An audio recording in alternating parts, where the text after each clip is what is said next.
자유한국당 김성태 원내대표가 고 노무현 전 대통령 탄핵 당시에 위기 대응 문건이 있었음을 거듭 강조하면서 국정조사를 요구했습니다. 그러면서 이를 부인하는 이석구 기무 사령관에 대해서는 문재인 정권과 결탁을 한 정치 군인이다 이렇게 주장을 했습니다. 네, 이런 가운데 청와대가 송영무 장관의 거취에 대해서 경질도 유임도 모두 열려 있다며 경질 가능성을 처음으로 언급했습니다. 예. 네, 정치권 소식 장성호 건국대 행정대학원장, 박창환 장한대 교수와 함께 자세히 살펴보겠습니다. 어서 오십시오. 어서 오세요. 네, 안녕하세요. 자, 말씀드린 대로 김성태 원내대표가 기무사 문건 관련해서 이제 맞불을 놓는 모습인데요. 일단 먼저 두 분께 여쭤볼 게 이때 일단 김 원내대표가 얘기한 그 노무현 전 대통령 탄핵 당시에 그 문건에 나왔던 거, 그 내용과 지금 박 전 대통령 때 이 기무사 문건이 좀 비교할 수 있는 같은 거라고 좀 보시는 거에 대해서 어떻게 좀 보시는지. 저는 김성태 원내대표가 나가도 너무 나갔다 이런 너무 생각을 나갔다. 합니다. 처음에 2004년 노무현 전 대통령 탄핵 당시에도 똑같은 기무사 문건이 있었다 그랬을 때 사실 너무나 충격적이었습니다. 예. 그 당시에도 그러면은 기무사가 위수령이라든지 계엄 검토라든지 뭐 야당 의원 체포라든지 뭐 이런 것들을 갖다가 준비한 문건이 있었다라면은 예. 이거야말로 정말 기무사가 무소불위의 권력을 가지고 있는 거다라고 생각됐기 때문에 예. 상당히 충격적인 내용이다. 정말 그 문건이 있느냐 이런 생각을 했었는데 시간이 지나고 지금 그 문건을 김성태 원내대표가 직접 보고 위수령이나 계엄이라는 문구는 없다. 이렇게 좀 말을 바꿨어요. 그러면서 위기관리 단계를 갖다가 3단계에서 2단계로 뭐 이런 식으로 이제 하면서 그게 그거 아니냐 뭐 이런 식으로 지금 넘어갔는데 이거는 아다르고 어다른 정도가 아니고요. 기무사는 그 국가 전복 음모, 예를 들면 정부 정보 음모에 대해서는 본연의 역할입니다. 그게 그래서 대통령이 유고, 탄핵당한다든지 그럴 시에 거기에 대한 대응을 하는 게 맞는 거고요. 즉 기무사의 업무 내용입니다. 예. 반면에 이번에 지난번에 공개된 계엄 문건 같은 경우에는 계엄과 위수령은 기무사가 개입할 문제도 아니고 그 이후에 조치에 들어갈 문제도 아닙니다. 이거를 기무사가 작성하고 준비한 건데 이거를 같은 동급에다 놓고 그 당시에도 똑같았다라고 얘기하는 거는 이거는 뭐 나가도 너무 나간 주장 아니냐. 네. 위기 대응 문건과 계엄 계엄 문건은 문건은 차이가 별개이다. 장 교수님은 좀 어떻게 보십니까?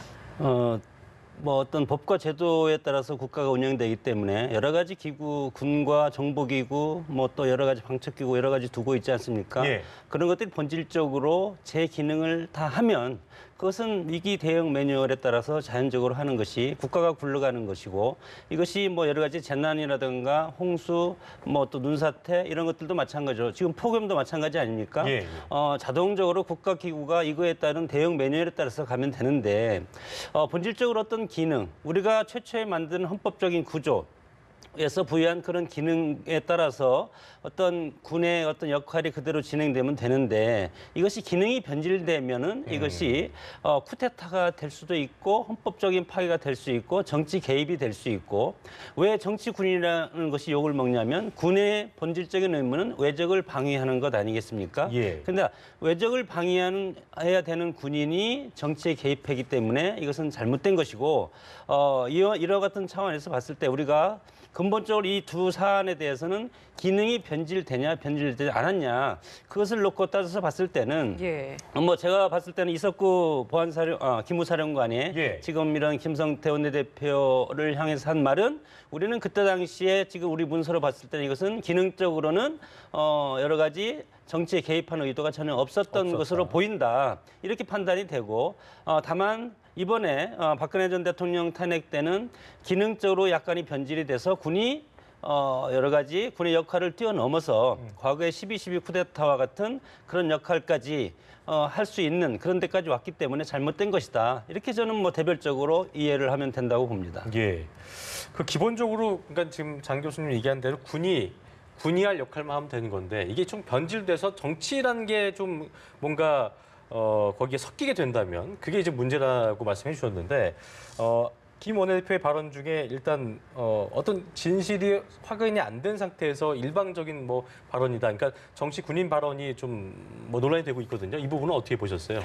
김성태 원내대표가 지금 이석구 현 기무사령관에 대해서 2004년에 그 기무사의 문건은 지금 것과 다르다 이렇게 얘기하니까 이걸 뭐 당신 정치군인이다 이런 식으로 이제 비난을 네. 했어요. 예. 근데 정치군인이라고 하는 것에 뭐 기준이 어디 있는지 잘 모르겠습니다. 하지만 일반적으로 국민들이 생각할 때 국민과 통수권자에 충성하고 법과 질서에 따르는 절차에 따르는 게 저는 기본이라고 생각하거든요. 예. 근데 지난번 박근혜 정권 당시에 기무사의 개헌 문건이나 위수용 문건은 법과 절차를 따르지 않았고 내용면에 있어서 당시에 탄핵을 지지하는 촛불 민심에 정면으로 대항한 그런 내용을 담고 있었기 때문에 우리가 정치 군인이라고 얘기를 하는 겁니다. 근데 지금 이석구 기무사령관이 어떤 법과 질서를 어겼고 그리고 그 국민과 대통령에게 충성하는데 어떤 문제가 있는지 또는 이게 여야의 유리함과 불리함을 가지고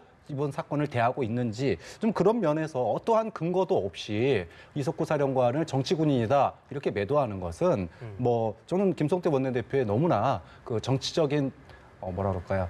자신의 자당의 이익을 위해서 갖다 붙이기식의 그런 발언을 하는 게 아닌가 생각합니다. 이제 예. 문제는 이제 우리 지금 한반도의 현실이 남과 북이 대치되고 있기 때문에 군의 역할이 상당히 상향돼서 평가되고 있는 것이 사실이고 과거에 우리가 두 번의 쿠데타가 있지 않았습니까? 61년 5.16 쿠데타, 79년 12.12 쿠데타, 30년 동안 두 번의 쿠데타가 있었는데 60년대 쿠데타 같은 경우는 군이 우리 사회보다 일반보다 훨씬 더 앞서 있었던 군이 산업화를 주도할 수 있는 그런 시대였고 반면에 79년 전두환 쿠데타는 산업화가 많이 진행된 상태에서 이루어지기 때문에 훨씬 더 이제 비판의 강도가 상당히 큰데 원래 그렇습니다. 군이라는 것은 이제 구직업주의라고 해서 외적을 막는데 역점을 두고 있는데 우리의 경우 현실은 남과 북이 분단돼 있고 간첩이 우리 내부에서 있는 것은 사실 암약하고 있는 것도 사실이고 예. 뭐 여러 가지 그런 것도 현실 아니겠습니까? 예. 그랬더니 군이 12.12 때도 마찬가지로 나올 때 그리고 박정희 5.16 때도 나올 때는 방첩이라는 것을 반공을 제1의 국시로 해서 나왔고 이런 상황에서 상당히 애매모호하다.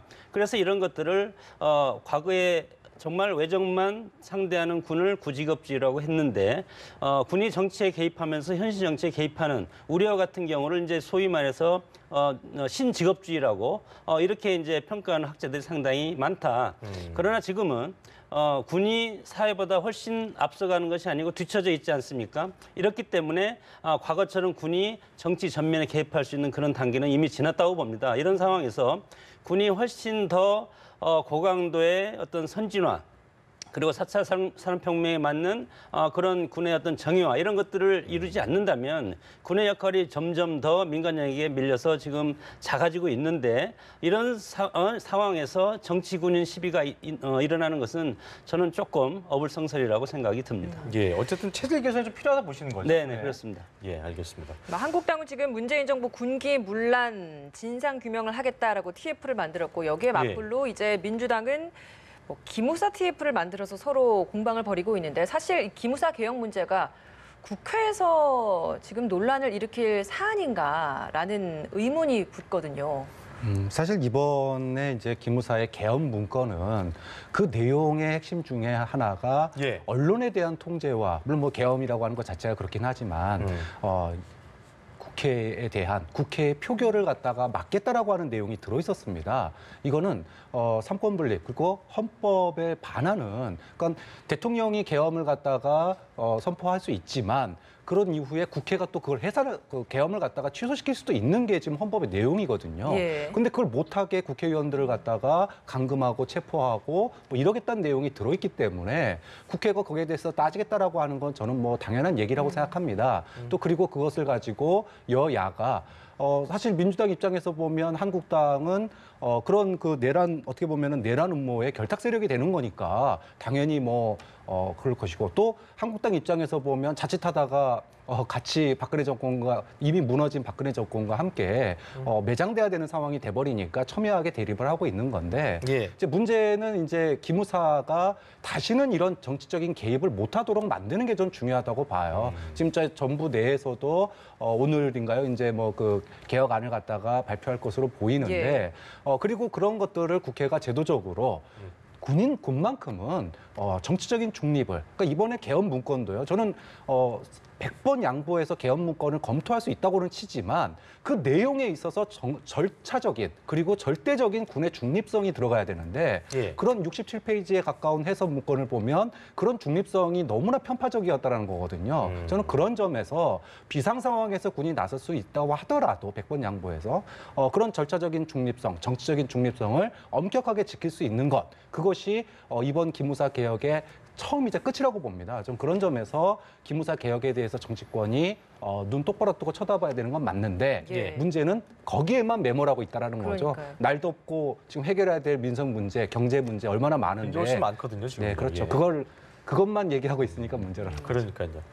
장 교수님께도 여쭤보겠습니다. 일단 오늘 기무사 개혁안이 국방부에 보고될 예정인데 일단 뭐 이견이 많아서 오늘 뭐 보고는 사실상 어렵지 않겠냐 관측 나오긴 합니다만 지금 박 교수님 말씀처럼 아까도 이제 체질 개선을 얘기하셨기 때문에 기무사의 개혁 방향이 보고가 된다면 어떤 방향으로 흘러가는 게 맞다, 또 어떻게 될 것이다 예상 좀 해주시죠. 예. 이제 지금 가장 자극적인 것만 따서 국민들이 이것을 언론을 통해서 알고 있는 것이 예. 군이 정치에 개입하면 나쁜 것이다. 이것만 알고 있지 않습니까? 그리고 위기관리 시대 때 군이 다시 역으로 역쿠데타를 일으켜서 다시 정권을 옹위해서 시민성의 어떤 그런 것을 이제 제압하는 예. 그런 형식으로만 기무사 역할을 하고 있는데 어떻게 보면은 기무사의 본질적인 역할은 저는 충분히 살려야 된다고 봅니다. 현재 기무사의 역할 필요하다고 보고 그러나 다만 우리가 좀 얘기했듯이 지금 이런 과정에서 송명副장관과 기무사령관 그리고 기무사 여러 가지 뭐 소강원 참모장이나 여러 가지 지금 갈등의 요인이 상당히 많지 않습니까? 예. 군은 사기와 명예 그리고 군령에 따라서 결국은 국민과 국가에 충성하는 것이 이제 군의 본연의 역할인데 여기는 정말 이제 지휘 통일의 원칙이 서야 될 것이고 예. 뭐 서두에 제가 말씀드렸지만은 기무사의 본질적인 기능에 충실하는 그러면 전 충분하다고 보는데 여기에서 과거에 우리 이제 예를 들어 정치 개입하는 그런 악습이 있지 않습니까? 두 번에 걸친 이제 군사 쿠데타가 있었기 때문에 전두환 12.12 쿠데타가 일어났을 때 보면은 박정희 5.16 쿠데타랑 똑같이 놓고 똑같이 실행을 했습니다. 뭐 여러 가지 처음부터 해서 개헌 발동론부터 전국 계엄령 전국 확대까지 거의 똑같이 그것을 본따서 했고 이번에 그런 것들 만든 것도 과거 12.12 때랑 비슷하게 만들었기 때문에 이런 과거의 이런 역사적인 이런 악습은 이제 끊고 기무사는 기무사의 여러 가지 본질적인 측면 예를 들어서 방첩 또 군 내부적인 기강 사실은 상당히 중요합니다. 이것이 지휘 통일의 원칙에 있어서도 기무사의 역할이 지휘 통일의 원칙에 어긋나는 지휘관이라든가 이런 것들은 다 제거해야 되지 않겠습니까? 예. 이런 상황에서 기무사의 본질적인 기능은 살려두되 지금까지 우리가 잘못된 관행했던 그런 것은 문화적인 악습은 스스로 그것을 없앨 수 있는 그런 어떤 고강도의 개혁이 필요하다고 봅니다. 네. 방금 주시죠.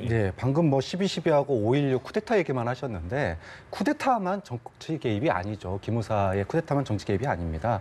광범위한 민간인 사찰이 과거 보안사 시절에도 그 전에도 계속 있었거든요. 그러니까 90년, 92년인가요? 그 당시에도 보안사 병사가 민간인 사찰 폭로했던 시절이 정말 수십 년 전인데 아직도 그런 민간인 사찰이 이루어지고 있고 세월호 유가족에 대한 민간인 사찰이요. 또 하나 선거 개입입니다. 지난 선거 때 그러니까 댓글 공작을 통해서 선거에 개입하고 있고 이렇게 군 기무사가 고유의 어떤 방첩 그다음에 군 내부의 보안 이런 업무를 벗어나서 일상적으로 정치에 개입하고 선거에 개입하고 정치권의 뭐 그 관리를 하고 이런 것들이 이제는 끝날 때가 됐다. 지난 군사 시절의 독재의 잔재가 이미 군사 정권이 없어진 지 30년이 넘었는데 아직까지 남아 있는 최후의 유물이라고 예. 보고요. 이번 기회에 뭐 지금 뭐 존치냐 흡수냐 뭐 외청으로 여러 두느냐 가지 세 가지 방안들이 방안이 있죠. 나오는데 예. 그렇게 하면은 뭐 한 30% 정도 감축이 되고 인원도 그다음에 군 장성 숫자도 뭐 9명에서 3, 4명으로 줄어든다 그래요. 예. 근데 인원 줄이는 게 핵심은 아니라고 봅니다. 우리가 지금 동북아에서 안보 환경이 상당히 지금 그 평화로 아직 가는 데 있어서 우리가 관리를 해야 될 측면이 있어요. 그래서 인원 줄이는 것만 사람들이 관심이 많은데 중요한 것은요. 인원에 줄이는 것도 중요하지만 기무사 핵심은 정치 개입이다. 이런 정치 개입의 본질을 갖다가 없애고 본연의 방첩 그리고 보안 업무 여기에 집중할 수 있는 기무사로 혁신할 수 있어야 된다. 저는 그게 본질이라고 생각합니다. 이제 네. 국민들이 이제 문재인 대통령을 대통령으로 만들어준 이유도 예. 국가기구가 정상적으로 가야 된다는 것을 국민들이 이것을 명령을 했다고 봅니다. 그렇기 때문에 적폐청산이 지금 탄력을 받고 있고 네. 국민들이 상당히 지지를 보내고 있지 않습니까? 이런 것들이 마찬가지로 지금 이런 부분도 군의 전통적인 악습을 저는 뭐 없애야 된다고 보고 당연히 국민이 만들어준 군이 국민의 세금으로 운영되는 군이 국민을 사찰해서는 되겠습니까? 그런 것은 당연히 저는 없애야 되는데 예.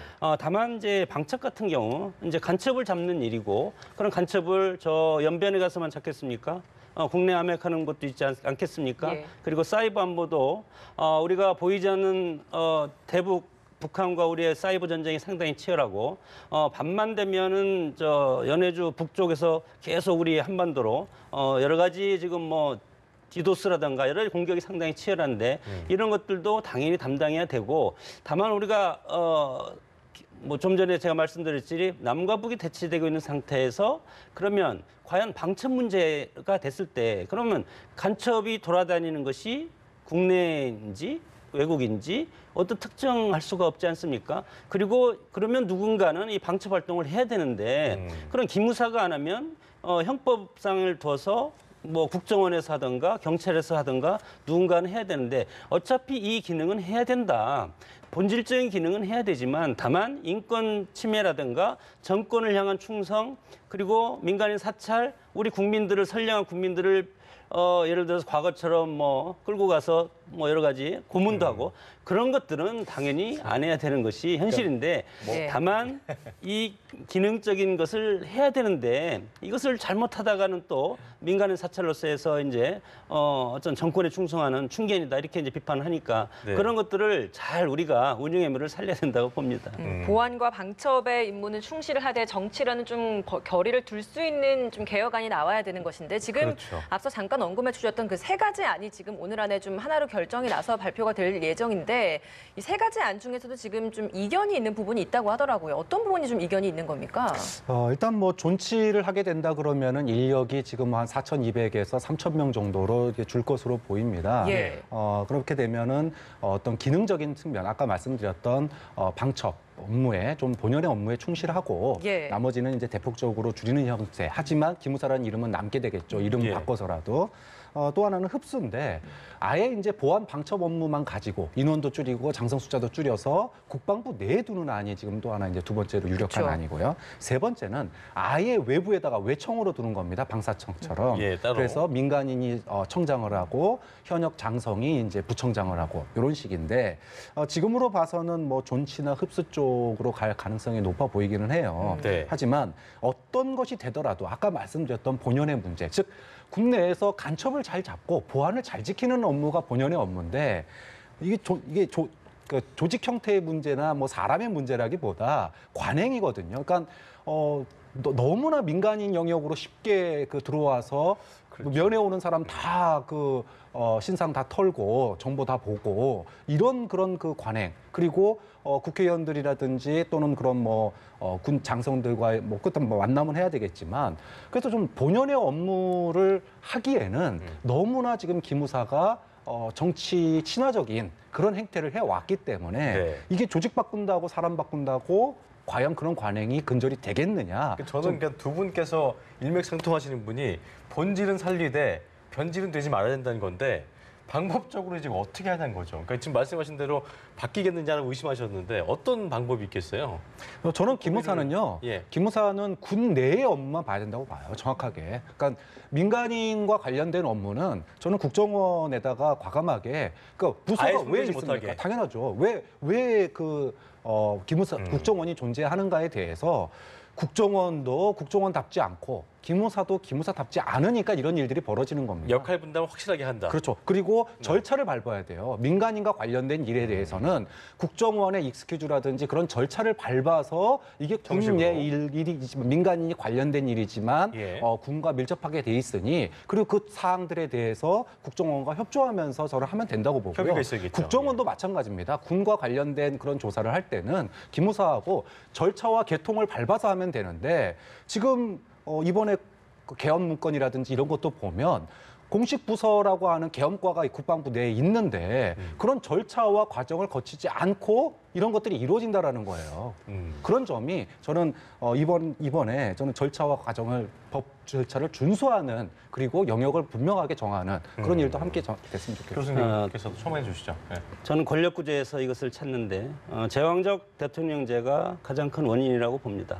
이것이 정말로 대통령의 권한이 작아지고 그리고 삼권 분립이 정확히 되고 각각의 역할에 맞는 기능과 역할이 된다면 결국은 통치권자의 문제 아니겠습니까? 우리 국가정보원만 하더라도 애초에 청와대 김신조 일당이 들어와 청와대까지 넘어왔을 때 그것을 대체하기 위해서 만든 것이 중앙정보부고 중앙정보부가 무소불위의 위력을 발휘하니까 이것을 나중에 바꾼 것이 안전기획부고 안전기획부를 하다 보니까 또 다시 문제가 생기니까 국가정보원을 만들었고 또 국가정보원을 하다가 또 이것이 또 하니까 앞으로 또 국가정보원을 바꿀지 안 바꿀지 또 뭐 외부의 국내적인 문제는 일체 손 떼라. 방첩 문제만 해라. 예. 뭐 해외 파트만 해라. 이렇게 지금 나오고 있지 않습니까? 결국은 이렇게 이름만 계속 바꿔서 개혁을 한다고 했는데 이것이 지금 안 되는 이유가 뭡니까?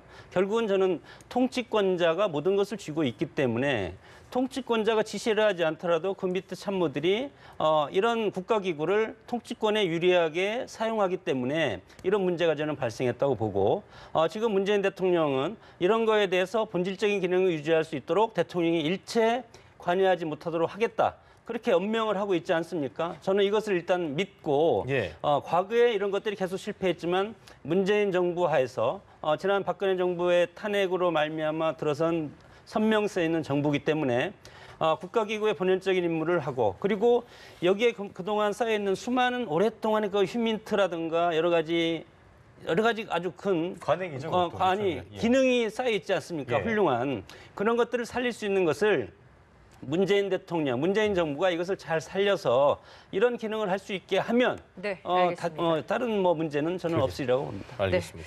뭐 이런 가운데 지금 송영무 국방장관과 관련된 경질 가능성 언급이 처음 나와서 지금 또 주목이 되고 있는 것 같습니다. 예. 모두 열려 있다. 어떤 의미라고 좀 봐야겠습니까? 사실 그동안에 이제 송영무 장관의 그런 발언, 논란, 말 언행 이런 거에 대한 그 야당이나 언론의 질타가 상당히 컸습니다. 더군다나 이번에 이게 군대냐라고 할 정도로 온 국민들이 보는 앞에서 기강이 무너지고 하극상이 벌어진 일이 나오다 보니까 사실 그 전까지만 하더라도 청와대가 송 장관을 좀 지키려고 하는 그런 모양새, 여당에서도 좀 방어해주는 모양새가 좀 있었어요. 무슨 얘기냐 하면 지금 기무사 개혁이라든지 국방 개혁을 갖다가 이끌어 나가야 되는데 그 수장이 임명한 지 또, 1년밖에 안 된 국방부 장관을 갖다가 기무사의 반발, 또 보수 야당의 반발에 의해서 교체를 하게 되면 다음 들어설 후임자도 그런 국방개혁을 힘있게 못 밀어붙인다라고 하는 이런 위기감이 좀 있었다고 봐요. 그런 점에서 웬만하면 가급적이면 송영무 장관을 좀 지키고 가려고 하는 면이 있었는데 네. 하지만 이번에 국민들 앞에서 보여준 하극상 이런 부분들은 청와대나 특히 여당 내에서도 더 이상은 안 된다 이런 그 시그널이 저는 좀 나오고 있다고 보거든요. 네. 그런 점에서 물론 이제 인사권자가 대통령이니까 대통령의 이제 이번 휴가 이후에 그런 개각이라든지 이런 과정과 지켜봐야 되겠지만 청와대 내에서도 그런 목소리를 듣고 있기 때문에 좀 폭넓게 송영무 장관을 지키고 갈 것이냐 아니면 좀 완전히 틀을 좀 바꿔가지고 국방개혁의 어떤 드라이브를 다시 걸 것이냐 이런 부분들을 지금은 좀 심각하게 고민하는 단계라고 네. 모두 열려 있다는 해석에 대해서 뭐 송 장관 스스로 좀 용단을 내려라. 뭐 이런 해석도 나오더라고요. 어떻게 좀 뭐 송 보고 계세요? 장관께서는 네. 저는 본인은 장관을 하시라도 그만둘 지금 준비가 돼 있고 다만 여기에서 기무사 개혁은 완결하겠다.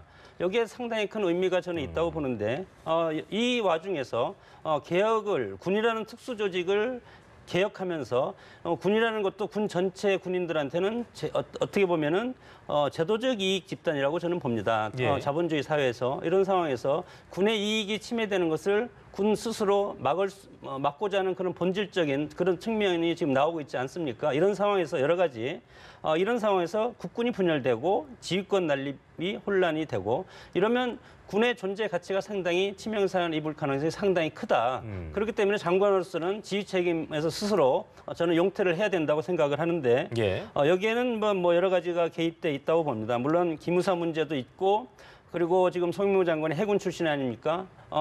군의 전반부는 육군이 상당히 지금까지 가장 큰 세력을 형성해 왔는데 이런 파벌적인 요소도 지금 개입돼 있는 것 같고 네. 여기에 또 정치권이 이것에 대해서 서로 지금 간섭하고 있지 않습니까? 예. 이런 것이 혼란스럽기 때문에 이런 와중에 지휘 통일의 원칙이 무너지고 있다. 이런 상황이 저는 상당히 큰 문제고 이런 경우에는 장관을 교체하는 것밖에 다른 방법이 없다. 그렇게 봅니다. 예, 알겠습니다. 이번엔 드루킹 특검 이야기를 좀 간략하게 해보도록 하겠습니다. 오늘 오전에 김경수 경남도지사 관저를 압수수색했습니다. 사실 이전에 한번 압수수색 영장 기각된 바 있기 때문에 오늘 이 압수수색이 굉장히 좀 의미가 있을 것 같거든요. 어떻게 보십니까? 네, 도지사 집무실하고 관사를 압수수색을 했다고 그래요. 근데 처음에 그 뉴스 들었을 때 집무실과 관사에 과연 뭐가 있을까? 가신 지 얼마 안 됐기 때문에. 그렇죠. 예. 6.13 지방선거 이후에 간 거기 때문에 그때면은 이미 드루킹 논란이 뜨거웠을 때 아닙니까? 네. 근데 이제 의원실 이제 과거에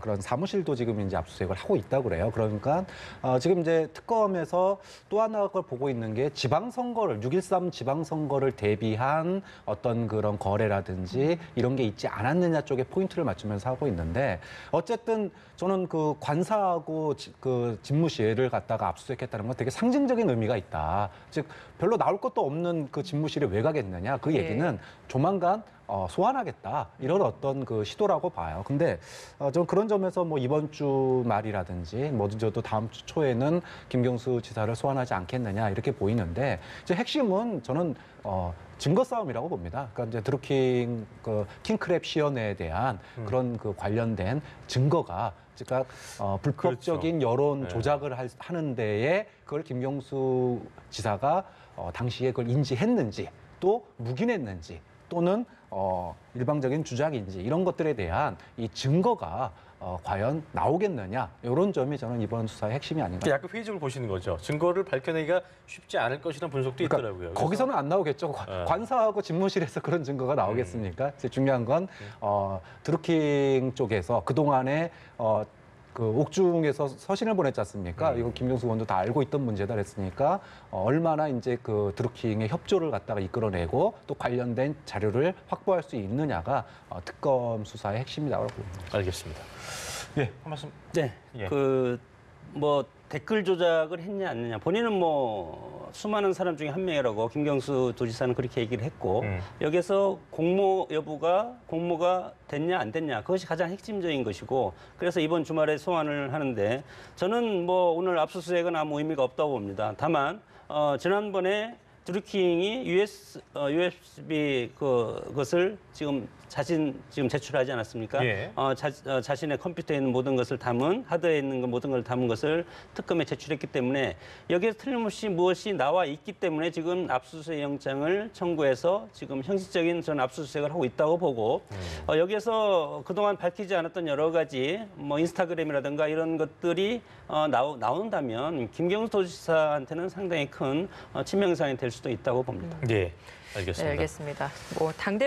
민주당 당대표 이야기를 좀 해봐야 될 것 같은데 네. 앞서 지금 드루킹 관련 이야기를 했기 때문에 김진표 후보가 이재명 경기지사에 대해서는 많은 의혹이 있다 보니 당에 누가 되고 있다라고 해서 자진 탈당을 계속 강요하고 있는 상황인데 지금 이렇게 압수수색 영장까지 발부가 돼서 수색이 들어간 김경수 경남도지사에 대해서는 좀 옹호하는 발언이 많이 나오고 있어서 이게 어떤 의미겠느냐라는 이야기들이 많이 나옵니다. 어떤 의미겠습니까? 네, 아무래도 지금 민주당 경선은 이해찬 의원이 상당히 우위에 있다. 이거는 누가 봐도 뭐라고 할 사람이 없을 것 같아요. 그러니까 김진표 후보라든지 송영길 후보 입장에서는 지금 휴가철 아닙니까? 누가 그 당내 경선에 관심을 갖겠습니까? 근데 이번 그 전당대회 투표 방법을 보면 대의원이 45%, 권리당원이 40%, 여론조사가 15%밖에 안 됩니다. 그러니까 결국은 당원들이 다 결정하는 거거든요. 당대표를 뽑는 건데 이 휴가 더운 날 더운 여름에 당대표 경선에 관심을 갖게 만드는데 저는 김진표 후보가 어느 정도 성공했다. 특히나 대통령을 지지하는 사람들 입장에서 보면 연일 구설수를 일으키고 있는 이재명 지사가 눈에 가시처럼 사실 걸리는 경우거든요. 거기에 대해서 속 시원하게 난타를 하니까 참 정권 그러니까 지방선거 끝나고 얼마 안 됐기 때문에 욕하고 싶어도 못했는데 속 시원하다 이러면서 이목을 끈 거고요. 또 한편에서는 지금 이제 당 지지자들이 85%가 당원들 투표로 지금 이제 표가 갈려지니까 친문 쪽에 아무래도 김경수 지사에 대해서는 우호적으로 발언을 하는 게 지금 그 경선 레이스에 있어서 득표에 도움이 된다라고 하는 뭐 이런 그 생각이 여기에는 깔려 있는 게 아니겠느냐라고 보는 거죠. 당권의 당락이 문재인 대통령과 얼마나 친한가, 어떤 그런 그 친문심을 얼마큼 많이 얻는가, 여기에 좀 쏠리고 있다는 어떤 뭐 비판 아닌 비판도 있더라고요. 이런 부분은 어떻게 좀 보고 계세요? 친문 마케팅에 열을 올리고 있다. 이게 되겠느냐 이런 얘기도 있더라고요. 어떻게 좀 보고 계세요? 뭐 그것을 우리가 비판을 하지만 네. 비판을 하더라도 우리 관행이 그렇지 않습니까? 총선이나 대선 때도 이명박 마케팅, 박근혜 마케팅, 대통령과 대통령 후보와 사진을 크게 선거 캐치프레이즈로 쓰는 사람들이 상당히 많고 이런 것은 자신들한테 유리하게 표를 얻을 수 있는 하나의 정치 퍼포먼스이기 때문에 방식이기 때문에 그것은 뭐 당연한 모습이라고 봅니다. 지금 문재인 대통령이 상당히 1년이 좀 넘었지만 예. 여러 가지 적폐청산이라든가 국민들로부터 상당히 지지를 많이 받고 있기 때문에 만약에 문재인 대통령 지지율이 30%대로 떨어졌으면 이것을 다 업고 새로운 어떤 지도자 이렇게 나오겠지만 지금은 그게 아니지 않습니까? 상당히 강한 어떤 분위기가 좋기 때문에. 네, 분위기가 좋기 때문에 당연히 문재인 대통령 마케팅, 친문 마케팅을 해야만이 당원들이 상당히 또 문재인 대통령을 지지하고 있고 그래서 문재인 대통령과 가깝다. 그리고 정치를 같이 해왔고 앞으로 같이 할 것이다. 끝까지 같이 갈 것이다. 이런 어떤 해서 자신들한테 유리한 구도로 유권자들을 하는 것은 당연한 모습이라고 봅니다. 세 분 다 문재인 대통령과 친하다고 지금 하고 얘기하고 있어서 박 교수님 보실 때는 어떤 일각에서는 경쟁력이 없는 거 아니냐, 그러니까 이런 얘기도 나오는데 어떻게 보세요? 저는 여당의 지금 전당대회 상황 솔직히 실망입니다. 예. 과거 박근혜 정권 시절에 마치 그 한국당, 새누리당의 전당대회를 보는 것 같아요. 누가 대통령이랑 더 친하냐, 그리고 나이가 어떻게 되냐, 젊냐 느리냐, 이거 가지고 지금 예. 전당대회를 하고 있는데 저는 전당대회가 지금 힘 있는 여당, 그러니까 민주당이 언제부터 40% 50% 넘는 지지를 받았습니까? 그런 높은 지지율을 받고 있는데 할 얘기가 나이하고 대통령하고 친밀도 얘기밖에 없냐. 예. 지금 국민들은 몇 주째 지금 에어컨 못 끄고 전기세 때문에 전전긍긍하고 있고 청년들은 일자리 문제로 또 중소상공인들은 정말로 노동시간 단축이라든지 이런 걸로 지금 어려운 부작용들이 있는데 그런 부분들에 대해서 여당이 앞으로 어떻게 청와대와 호흡을 맞춰가면서 해결할지에 대한 안들은 안 나오고 국민들, 있고 예, 그렇죠. 친밀도 얘기만 하고 있으면 그러다가 정말 과거 박근혜 정권 짱 날까봐 정말 답답한 입장이다. 그런 점에서 예. 여당의 리더가 되고자 하는 전당대회가 지금은 초반이니까 뭐 그렇다 치더라도 예. 앞으로 이제 중순까지 시간이 있으니까 국민들을 좀 속 시원하게 해줄 수 있는 정책들을 내놓는 경쟁의 장이 됐으면 좋겠다고 생각합니다. 마지막으로 제가 민주평화당 이야기를 좀 해보고 싶어서 예. 왜냐하면 어제 이제 온라인 투표가 시작이 됐기 때문에 이 부분을 좀 짚어야 될 것 같습니다. 정동영, 유성엽, 최경환 의원 3파전으로 지금 진행이 되고 있는데 사실 정동영 후보가 좀 유리하다라는 흐름이 많았습니다만 최근에 이제 천정배 그리고 박지원 의원이 최경환 의원을 좀 지지를 하는 선언을 하다 보니까 흐름이 좀 바뀌는 게 아니냐라는 시각도 있는데 좀 어떻게 전망을 하십니까? 글쎄요. 사실 별로 관심이 없어서 이게 잘 안 쳐다보게 안 쳐다보게 되는데 워낙 이제 평화당이 위기잖아요. 그러니까 다른 당의 지지율이 다 올라갔습니다. 여론조사에서. 정의당도 그렇고 뭐 그렇죠. 여러 가지로. 근데 평화당만 유일하게 지지율이 최근에 보면 떨어지고 있거든요. 그러니까 지금 존재감이라고 할 수 없을 만큼 바닥을 보이고 있는데 여기서도 한 목소리를 못 내고 이렇게 그 전당대회에서 서로 뭐 계파를 나눠가지고 싸우고 있다라고 하면은 이거 듣는 사람이 웃긴 얘기 아닌가요? 그러니까 머리를 맞대고 출구 전략을 고민해도 모자랄 판에 좀 안타까운 상황이라고 말씀하신 거죠. 정동영계라든지 또 정동영계가 아닌 또 반대파 이렇게 해가지고 지금 전당대회에서 갈리고 있다라고 하는 게 예. 저는 그게 지지율 꼴찌 출구 없는, 정당의 예. 그런 모습일까 그런 점에서 또 답답한 거죠. 저는 뭐 이번 민주당 전당이나 뭐 예. 평화당 전당이나 마찬가지로 내년 총선에 가 있다고 봅니다. 총선 때 지금 평화당 같은 경우는 어차피 그때 되면 정권의 리스크도 생기고 예. 여권 단일화죠. 여권 단일화가 민주 세력의 단일화를 통해서 정면 돌파할 필요가 있기 때문에 지금 그 유능한 경제전당이 민주당이 저는 핵심 키워드가 된다고 보는데 김진표 예. 후보가 내세운 그거보다도 오히려 현역 의원들은 내년 총선에 관심이 많기 때문에 지금 뭐 그 정치를 할 수 있는 그 누굽니까 이해찬 의원한테 사실 이제 상당히 많이 이제 줄을 서 있는 것이고 예. 마찬가지 평화당도 마찬가지로 DJ의 정치적인 자산인 호남, 전남을 중심으로 해서 당을 하나로 만들어 놔야만이 내년 총선 때 호남 지분을 챙길 수가 있겠다. 그런 뭐 전략적인 판단이 의원들 사이에 있지 않을까 저는 그렇게 봅니다. 알겠습니다. 지금까지 장성호 건국대 행정대학원장 그리고 박창환 장환대 교수 두 분과 함께 오늘의 정치권 이슈 자세히 짚어봤습니다. 오늘 말씀 고맙습니다. 고맙습니다.